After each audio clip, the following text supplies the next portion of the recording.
Tapi hakim mestinya taat pada azasnya pasal 24 tadi. Hakim itu merdeka dari kekuasaan manapun.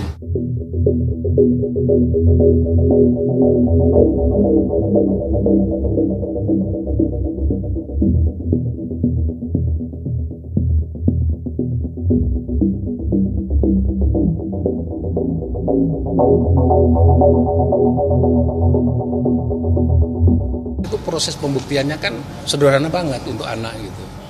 Bagaimana perkara yang besar pembunuhan berencana dibuktikan dengan cara pembuktian anak. Padahal anak, tidak peradilan anak itu sebagian diantaranya di situ adalah boleh dilakukan mediasi, damai dan sebagainya boleh, meskipun kejahatan berat sekalipun. Tapi ini diutamakan dan kemudian diproses pembunuhan berencana. Nah, dokumen pembuktian itu kemudian dipakai oleh orang dewasa. Itu yang menjadi, tadi saya katakan bisa menjadi jebakan pembuktian seperti Batman. Dengan pembuktian ini terbukti, dibawa ke orang dewasa, mudah dibuktikan. Rujukannya apa? Pengadilan anak. Nah, kalau itu penyertaan, adalah anak penyertaan kepada orang dewasa, itu berarti dewasa dulu, bahwa dia akan dibuktikan, benar nggak dia melakukan tindakan pembunuhan berencana, dan anak itu peserta seperti apa. Peserta dengan pembantu berbeda. Peserta juga punya pelaku, punya niat yang sama untuk melakukan pembunuhan. Benar nggak anak juga mau melakukan pembunuhan berencana? Ini tanda tanya besar secara psikologi hukumnya gitu. Jadi sehingga dengan demikian efeknya menjadi tidak bagus. Buat apa? Buat terhadap anak yang bersangkutan. Makanya Pak, itu terjadi Pak sekarang. Nah, itu terjadi sekarang ini. Kenapa dia PK? Karena apa? Pada saat itu diproses yang tidak adil. Gitu. Itu yang pembuktiannya sekarang itu muncul. Bahkan kami minta yang merasa tidak adil sebagai ngajuin PK. Karena PK yang dilakukan oleh Tatal ini nanti juga berefek kepada kalau misalnya terbukti pokoknya, misalnya itu tidak ada tindak pidana pembunuhan berencana, tapi ada karena kecelakaan lalu lintas tunggal, misalnya begitu ya. Berarti semuanya rontok semuanya. Kalau Tatal itu diterima, Tatalnya rontok, semua terdakwa juga rontok semuanya. Karena objek utamanya tidak ada gitu. Dan menurut Bapak ini seperti apa? Saya begitu melihatnya, karena dari awal itu seharusnya kekuatan tuma orang mati itu menjadi alat bukti tidak alat bukti itu kedokteran forensik. Jadi ternyata kalau kedokteran forensik diabaikan, ya repot kita melihatnya. Kalau kedokteran forensik itulah yang menentukan, seperti tadi saya sebutkan kasus bahwa jenazah itu karena apa gitu. Itu ahlinya adalah kedokteran forensik. Menariknya adalah saksi. Bapak saksi bilang bahwa saksi utama itu wajib hadir. Wajib dihadirkan dalam persidangan. Sedangkan dalam faktanya kasus ini si saksi itu hanya dibacakan. Oh, nggak bisa. Kenapa wajib hadir? Karena keterangan dialah yang menentukan. Kalau dia memberi keterangan di pengadilan, orang bisa bebas. Tapi kalau dia tidak memberi keterangan di pengadilan, orang bisa masuk. Maka saksi yang tipe seperti ini hakim wajib hadirkan, dan kalau dia membangkang hakim maka dia dihukum karena membangkang memberi keterangan saksi.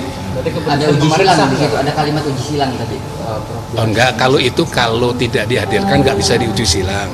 Tapi prinsip dalam hukum acara itu adalah kalau dia membangkang bisa dipidana gitu.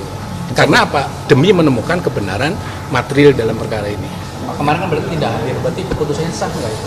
Nah, kalau tidak hadir berarti pembuktiannya cacat dong.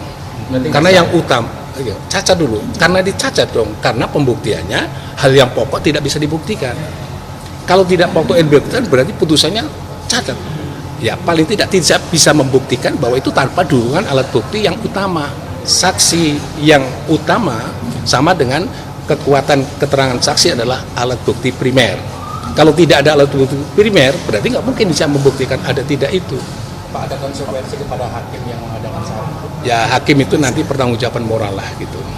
Karena hakim itu tidak bisa disalahkan karena menjalani kewenangannya yang ada. Tapi hakim mestinya taat pada azasnya pasal 24 tadi.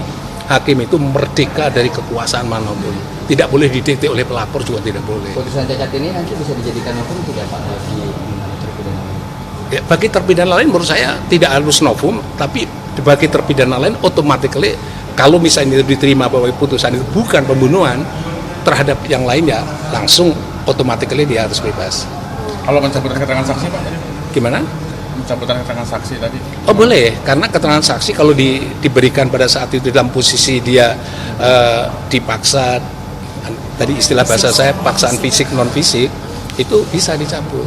Tadi asal dibuktikan, dia kalau bisa membuktikan. Kalau tidak bisa membuktikan bagaimana? Karena pemeriksaan di ruang tertutup, kadang-kadang dia 24 mata gitu. Maka cukup aja dengan membuat statement namanya sumpah atau harus dibuat di atas sumpah. Maka pengalaman saya bawa lagi ke notaris, disumpah dulu, terus kemudian dia memberi keterangan, disahkan oleh notaris. Baru menjadi alat bukti dalam proses ini, diperiksa kembali, sumpah kembali. Prof, melihat putusan ini sudah inkrah dan ada kesalahan prosedur di awal dan sebagainya, apakah ini juga menjadi bukti bahwa ada kekhilafan hakim dalam proses? Ya, kalau menurut saya kekhilafan hakim dalam proses itu. Teknik pembuktian, prosedur dan sebagainya, ada unsur kekhilafan hakim. Dan lahirlah tadi kalimat yang saya kaget juga, baru dengar ini tadi pertanyaan bahwa pertimbangan terhadap A adalah dicelurit, terhadap B adalah retak kepalanya. Itu sudah nggak bisa. Itu karena apa? Mengabaikan alat bukti forensik pada tahapan awal. Saya bisa ada sanksi nggak sih? Siapanya? Pada hakim. Ya tadi sudah saya sampaikan bahwa hakim itu kan tidak bisa sanksi. Nanti kalau dia mau jadi hakim agung ya kita tulis bahwa supaya dia keberatan karena putusan terkait dengan masalah kasus Cirebon Vina itu ya kita ajukan keberatan. Keberatan kemana? Nanti langsung aja ke DPR. Kalau DPR nanti pas mau memutus disodorkan itu, dok nih dibatalin dia, atau paling tidak dia tidak diterima gitu.